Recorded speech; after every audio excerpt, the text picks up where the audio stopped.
Hi guys, welcome back to our channel. ఈరోజు మన ఛానల్లో రెసిపీ వచ్చేసి పొటాటో చిప్స్ ఇంట్లోనే మంచిగా ప్రిపేర్ చేసుకోవచ్చండి. చాలా క్రంచీగా ఉంటాయి. మనకి హాట్ చిప్స్లో ఎలా దొరుకుతాయో సేమ్ అలాగే ఉంటాయండి. ప్రిపరేషన్ చూడండి. మనం రెగ్యులర్గా యూజ్ చేసే పొటాటోస్ కన్నా పొరలుగా ఉన్న పొటాటోస్ తీసుకోవాలండి. ఎందుకంటే దాంట్లో స్టార్చ్ అనేది చాలా తక్కువగా ఉంటుంది. ఈ పొటాటోస్ని మంచిగా వాష్ చేసుకొని ఇట్లా తొక్కు మొత్తం తీసేసుకోవాలండి. ఇప్పుడు ఈ తొక్కు తీసుకున్న పొటాటోస్ని ఇట్లా స్లైసెస్గా కట్ చేసుకోవాలండి. మీరు చూడొచ్చు, స్లైసెస్ అనేవి ఇలా ఉండాలండి.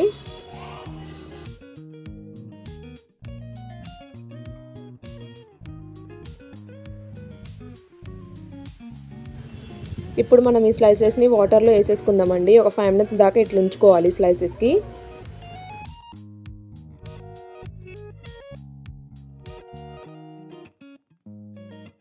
ఇప్పుడు ఒక చిన్న గ్లాస్లో కొన్ని నీళ్లు తీసుకోండి. దాంట్లో కొంచెం ఉప్పు యాడ్ చేసుకోండి.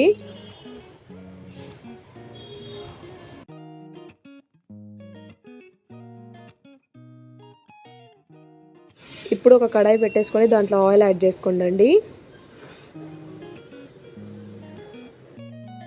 ఇప్పుడు ఆయిల్ అనేది మంచిగా హీట్ అయిపోయాక మనం చేసుకున్న పొటాటో స్లైసెస్ని ఇట్లా యాడ్ చేసుకోవాలండి. ఈ పొటాటో స్లైస్ని హై ఫ్లేమ్ మీదే యాడ్ చేసుకోవాలండి. అప్పుడే మంచిగా క్రిస్పీనెస్ వచ్చింది. మా ఛానల్ చూస్తున్నారా అండి? మా ఛానల్లో ఎవరైనా కొత్తగా ఉంటే సబ్స్క్రైబ్ చేసుకోండి. ఇంకా ఎలాంటి వీడియోస్ కావాలో కామెంట్ సెక్షన్ ద్వారా తెలపండి.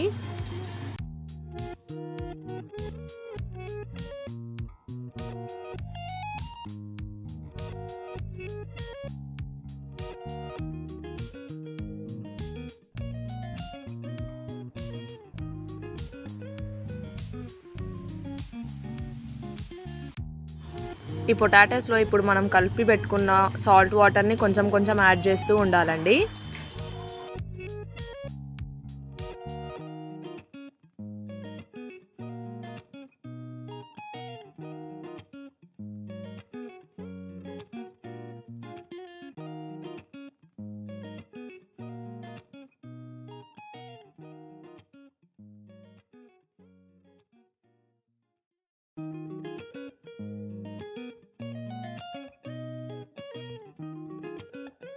సాల్ట్ వాటర్ వల్ల మన పొటాటో చిప్స్లో క్రంచీనెస్, క్రిస్పీనెస్ అనేది ఎక్కువ వచ్చిందండి.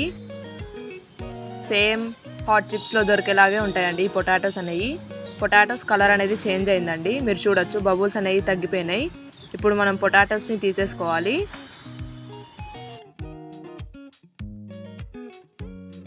ఇప్పుడు ఈ ఫ్రై చేసుకున్న పొటాటో చిప్స్లో మనం చిల్లీ పౌడర్ కొంచెం, సాల్ట్ కొంచెం యాడ్ చేసుకొని ఫుల్ మిక్స్ చేసి తింటే సూపర్ ఉంటాయండి.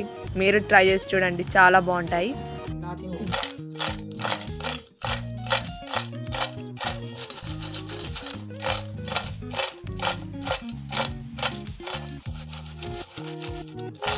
మీరే చూడొచ్చండి ఎంత క్రిస్పీగా ఉన్నాయో మా పొటాటో చిప్స్. మీరు చూడొచ్చు ఎంత పర్ఫెక్ట్గా వచ్చాయో, ఎంత క్రంచీ, స్మూత్, చాలా బాగున్నాయండి. అంతే అండి, మన పొటాటో చిప్స్ అనేవి ప్రిపేర్ అయిపోయినాయి. మా పొటాటో చిప్స్ ఎలా వచ్చాయో కామెంట్ సెక్షన్లో కామెంట్ చేయండి. Thank you for watching. Bye.